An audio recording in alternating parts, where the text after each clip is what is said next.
Hey, salut à tous. Avant de commencer cette vidéo, j'aimerais remercier mes plus gros sponsors qui m'accompagnent pour cette aventure, qui sont Alliance Travel, West Coast Moto et Pandora Travel. Allez voir dans la description pour plus de détails. Merci à vous et je vous souhaite une très bonne vidéo. Bonjour à tous, ça fait longtemps qu'on s'est pas vu. Pour reprendre un petit peu la situation où nous en étions, après être arrivé au Kazakhstan, on a beaucoup dormi la première journée.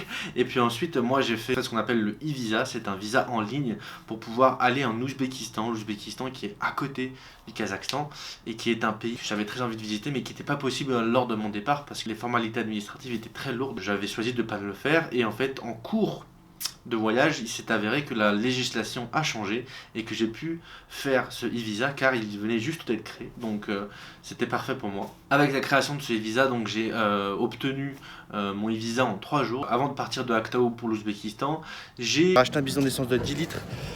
Là j'ai 5 litres et j'ai une autre bouteille, enfin une autre jarre de flotte qu'on utilise pour de l'eau en fait. Là je l'ai pris pour, je vais la prendre pour de l'essence. Comme ça on est prêt à couvrir des grandes distances et on est prêt, on peut parer le manque de bonne essence.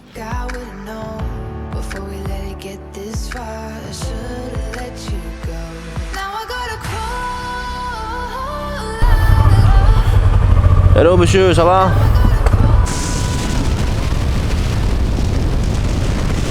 Bon, bah j'ai de l'eau. La voiture que vous voyez partir, il s'est arrêté et il m'a filé de l'eau. Mais je lui ai dit que j'avais déjà 2 bouteilles, que j'en avais pas besoin, mais il m'a filé de l'eau. Attends, c'est de l'eau ou de la vodka? Non, c'est de l'eau. C'est pas de la vodka. Bon, bah j'ai de l'eau. Merci monsieur. C'est pas si va. Deuxième voiture qui s'arrête. Je sais pas ce qu'ils veulent. S'ils regardent, j'en sais rien. How are you? Ça va? Ça va? En forme? Yes! Thank you very much!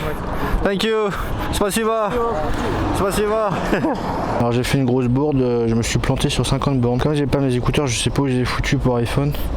J'ai pas pu entendre que je tournais à droite. Du coup j'ai dû faire 60 bornes, un truc comme ça.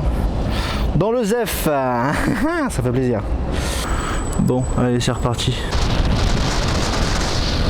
Alors là, voilà. En fait, ce que j'ai décidé sur la route, il était déjà assez tard quand j'avais décidé de partir parce que j'ai eu des problèmes de sac à dos. En fait, des pots de miel se sont cassés et du coup, j'ai dû tout nettoyer. Ça m'a retardé. C'était super long à nettoyer. Je suis parti assez tard et le fait de m'être trompé de route, j'ai décidé en fait de retourner à Aktao, de dormir et de partir le lendemain très tôt pour pouvoir en fait faire toute la route d'un seul coup le lendemain matin. Et voici qu'après mon départ, je pars, je fais la même route qui est très peu intéressante puisqu'on voit pas grand chose en voiture et en moto. J'ai la superbe idée de me dire tiens je vais me filmer en roulant avec ma main et comme ça en fait je prends mon téléphone et je me filme et je suis un beau gosse. Et en fait il s'avérait qu'il y avait tellement de vent que le téléphone est parti de ma main. Bon, j'ai fait tomber mon téléphone. Il est pas mort, j'ai de la chance. Il est presque mort. Mais il est pas mort. Le téléphone est tombé à 100 km/h. La coque a protégé je pense du premier choc. Attends mais j'avais une carte bleue moi. Attends, j'avais une carte bleue. J'avais une carte bleue. Enfin j'avais ma carte ouais, donc faut que je la récupère. Je sais pas où elle est. Alors je sais pas où elle est, on va la retrouver mais j'espère qu'avec le vent elle s'envole pas. Parce que là il y a un sacré zèbre quand même.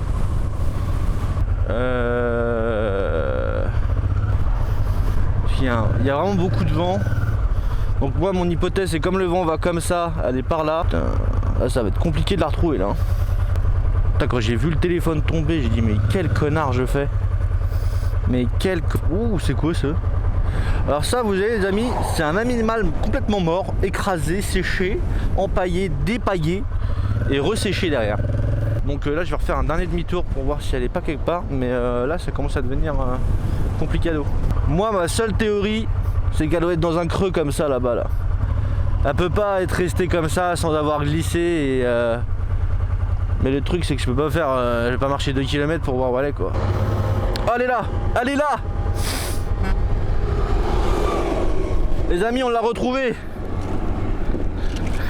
La carte bleue perdue au milieu de nulle part, la sainte carte bleue, la sainte YouTube Money qui me fait gagner à peu près 7 € par mois. Elle est là. Bon, je barre, allez. Et ça coupe du vent, donc c'est très bien. Mais dès que ça s'arrête, et il y en a souvent, en fait la moto elle se met un peu comme ça parce qu'il y a vraiment beaucoup de vent et ça souffle sur les roues et sur le bas de la moto et les chameaux. Mais c'est une horreur parce que c'est très chiant à rouler parce que en fait t'es constamment ballotté et t'as l'impression que c'est comme si tu faisais un espèce de dérapage permanent sur le côté.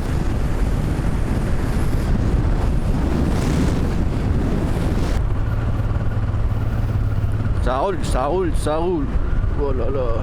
On est quand même au milieu de nulle part, hein. Faut pas avoir de problème, hein.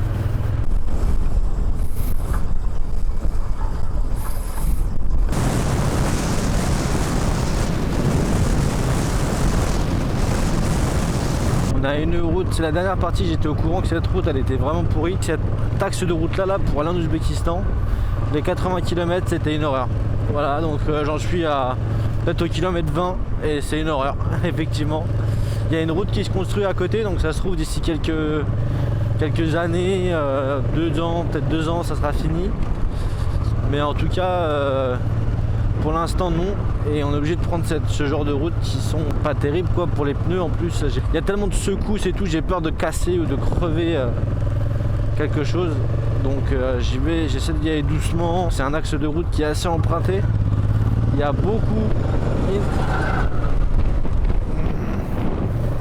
énormément de sable et de poussière.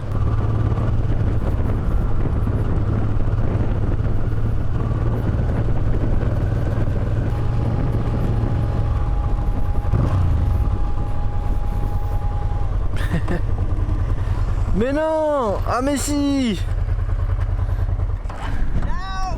Fuck! How's it going? So how long have you been on the road to? 2 days? 2 days. So you slept in the desert? Yeah, we didn't manage to. There's this 300 or 400 middle of nowhere. Yeah. That's crazy. Yeah, like we couldn't really go any faster.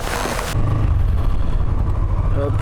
Bon, c'est hyper stylé, j'ai retrouvé des mecs qui étaient super sympas sur le ferry et on les a vus partir 2 jours, il y a 2 jours de Actao et on les a vite fait waver comme on dit, donc on a fait un coucou de la main quoi. Là je viens juste de les retrouver, je suis hyper content, ils sont super sympas en plus, donc je leur ai dit bah écoutez on passe la frontière ensemble, même si moi je vais un peu plus vite, on a encore 26 bornes honnêtement, ce qui fait à peu près 1 heure hein, parce qu'on va pas très vite. Ah ça fait pas rêver le Kazakhstan hein? On dit que la Thaïlande tout ça hein, mais le Kazakhstan ça vous fait pas rêver un peu? Non mais oh, regardez-moi ces beautés là, regardez-moi comment c'est beau ça, à beauté. Il y a une tornade qui va nous dépasser dans 3, 2, 1. J'ai failli tomber. Regarde-moi ça, tout cette poussière. Si vous voyez l'état de mes pompes, c'est un truc de ouf.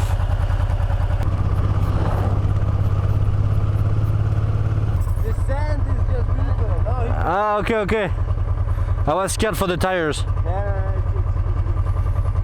Look at this in your protection. You have like a sand, accumulation of sand.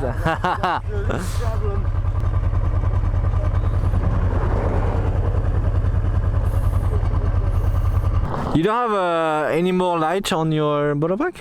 No. Okay. I don't have additional light. Me. No, You have additional? No. Ah, okay. But the main one does not work? Not really. Like yours, you have it always off. Yeah, I have it switched off. Okay. How much longer? Let me tell you that. 15. 15? Yeah. Yeah? Half. Yes. Ça fait plaisir. Yeah. Yes. No, it's normal. When it's cold, it's not much like. I think we have to do pictures. Yeah. Let's fuck off.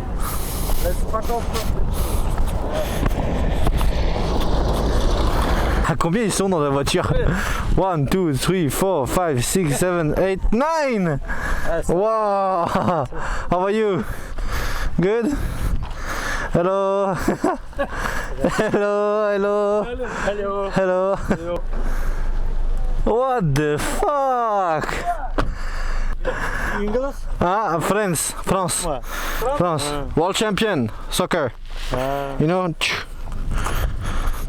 Il a pas compris.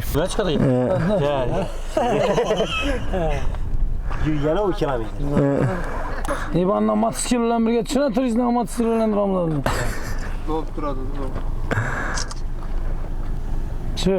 On voit la frontière, on va ranger les caméras, on va les cacher et voilà, c'est tout. Quand nous arrivons à ce poste frontière, on est vraiment, comme vous l'avez vu, au milieu de nulle part. C'est incroyable de se dire qu'il y a des gens qui vivent là parce qu'ils se relaient jour et nuit. Mais c'est incroyable de se dire qu'il y a des gens qui sont si loin de tout et qui sont en train de faire leur métier au poste frontière. Le poste frontière ouzbek est assez réputé pour être très dur et de beaucoup chercher les diverses infractions qu'on pourrait commettre. Donc ça veut dire entrer avec un drone. On en avait beaucoup entendu parler, mais comme tout, on en entend beaucoup parler, mais on n'y a jamais été avant. Et on va d'abord au contrôle des papiers. Donc d'abord tu vas passer ton contrôle de papier avec ton passeport et ton passeport de moto, ta carte grise. Et ensuite tu passes aux fouilles des bagages du côté kazakh. Après tu refais la même chose du côté ouzbek. Ça peut être très long comme très rapide, ça dépend. Et en fait, quand on arrive au contrôle des passeports, on arrive dans un endroit où c'est blindé de monde, de locaux, d'Ouzbeks, de Kazakhs, mais surtout d'Ouzbeks. On nous a dit de donner nos papiers ici parce que nous sommes des touristes avec des motos, donc on donne nos papiers là, mais en même temps on est dans une espèce d'énorme foule qui n'arrête pas de bouger, etc. Et d'un coup il y a un mec qui se met à gueuler, c'est un commandant, c'est un mec gradé, qui commence à gueuler, tout le monde recule, tout le monde recule, tout le monde recule. Je voulais pas bouger de l'endroit où j'étais, puisque c'était là où je devais donner mes papiers. Et il me regarde, et il gueule, il me voit pas, il est juste à côté de moi, il tourne la tête, il me voit. Touriste? Ok, you stay here. Et du coup, je dis à mes potes de venir, etc. Et il fait toujours reculer tout le monde. Les gens se marchent pratiquement dessus. C'était assez impressionnant. Et après ça, tu vas à un deuxième contrôle où il contrôle encore autre chose. Je ne rentre pas dans les détails. Et là, pareil, tu es obligé de te faufiler. En fait, tu es obligé de forcer parce que en tant que touriste, tu as un guichet spécial, tu as un accès spécial et tu es prioritaire. C'est injuste peut-être par rapport aux autres, mais sur le moment, il est pratiquement 21h, t'en as marre, t'as soif, etc. T'as envie de te barrer, donc tu profites de ton avantage et tu passes devant tout le monde et tu prends ton contre. Au bout de 25-30 minutes, on était sorti pour ça. Après, on est passé au passage de Ouzbek, et là, pareil, on arrive, et là, on voit une espèce, on arrive devant les barrières, en fait, qui délimite la frontière ouzbek, et du coup pareil on voit sur le côté le passage des gens qui sont sans véhicule, donc qui passent juste avec leurs papiers et qui vont après rentrer dans des bus, dans des choses comme ça, mais ils sont obligés de passer par là. On voit pareil des mouvements de foule, des gens qui poussent vers l'avant pour essayer de rentrer. C'était assez chaotique, assez désespérant de voir des gens qui se marchaient dessus. On passe, t'es au passage de douane ouzbek et on recommence, on attend dans une file d'attente pour les papiers. On voit un petit garçon qui saigne du nez, qui en fait était avec sa maman, et en fait moi je suis presque persuadé qu'en fait le petit s'est pris un coup de coude dans ses mouvements de foule et qu'en fait il a complètement commencé à saigner du nez, et je suis presque sûr que c'est que ça, je vois pas autre chose en fait, comment il aurait pu saigner autant du nez et aussi longtemps quoi. Et du coup nous on la laisse passer parce que la dame voilà, elle attendait, son mari l'attendait, etc. Elle était un petit peu en pleurs et tout, donc on s'est dit bon vas-y on a le temps. Alors moi je passe, j'attends encore un des deux tchèques, on attend quoi, je suis avec un des deux, et là on voit une boîte en bois qui passe, et dans les rayons on voit qu'il y a un corps dedans, en fait c'était un cercueil. Et ensuite on refait les formalités administratives pour la moto, blablabla, c'est toujours assez long, et puis après on a fini, on passe au bagage, et là ils commencent à chercher machin, et moi je vois qu'en fait ils sont pas si regardants que ça. Le seul truc qu'ils ont fait de plus par rapport aux autres, c'est regarder mes photos dans ma caméra, voir si j'avais pas des photos du poste frontière et des choses comme ça, au cas où ils avaient des trucs à cacher, tu sais. Mais voilà, on a entendu des histoires comme quoi ils cherchaient assez tranquillement. Pour les voitures, j'ai bien eu l'impression qu'ils vérifiaient un peu plus, mais pour nous en moto en tout cas on était assez tranquille. Et puis on est passé, et en fait tout ce laps de temps, ça a été à peu près je pense 2h30 du Kazakhstan à l'Ouzbékistan pour rentrer en Ouzbékistan. Je vous laisse avec le mois du passé reprendre la suite. Mesdames, messieurs, je suis actuellement à 3 mètres de la frontière de l'Ouzbékistan, c'est-à-dire que je suis en Ouzbékistan. Il est très tard, je ne sais pas quelle heure il est, mais on est passé aux frontières. J'ai rencontré les Tchèques comme vous l'avez vu, on est passé, on attend, on a juste très soif et très envie de boire quelque chose, de manger, mais il est tard et je sais pas, déjà je pense qu'on va essayer de trouver un hôtel Et puis c'est trop bien, je suis content, putain. Je viens de changer de l'argent pour à peu près 100 € et j'ai tout ça d'argent. J'ai 1 million de soum en billets de 5000. Je t'explique, en billets de 5000 c'est énorme. Bon, alors là on est arrivé, on est passé la frontière, maintenant il faut faire les assurances. Et du coup, c'est le guichet le plus schlagué du ouf que j'ai fait pour les assurances. C'est schlagué mais c'est marrant. Alors là-bas il y a la frontière qu'on voit tout au fond. Là il y a les motos et là il y a l'hôtel. Et nous on dort sur la deuxième là-bas. Donc non là-bas. Donc et voilà. Et on va pioncer là, il y a plein de trucs, il y a plein d'agitation. Mais c'est marrant, c'est cool, on va dormir là, on a une clim. On a des vendeurs de poissons séchés, il est minuit. Hein. On a des vendeurs de teinture, des vendeurs de trucs pour enfants. On a des gens qui mangent, on a des tout. Il y a des yourtes là-bas, il y a un monsieur curieux. Et il y a les motos là, c'est fou. Et je vais accrocher ma moto parce qu'on ne sait jamais.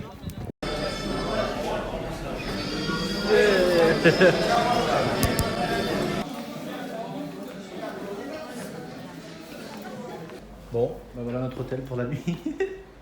C'est 10 $ par personne, c'est une fortune pour ce que c'est.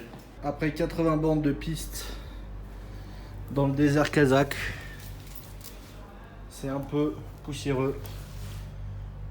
Demain c'est pas fini parce que demain pour rejoindre l'axe d'Ouzbékistan, il y a des villes, il faut faire quand même 500 bornes avec rien pratiquement. Donc voilà, c'est cool. Je suis fatigué, je vais aller prendre une bière avec mes copains, je vais aller prendre à manger et on va aller dormir parce qu'on est vraiment fatigué en plus. Donc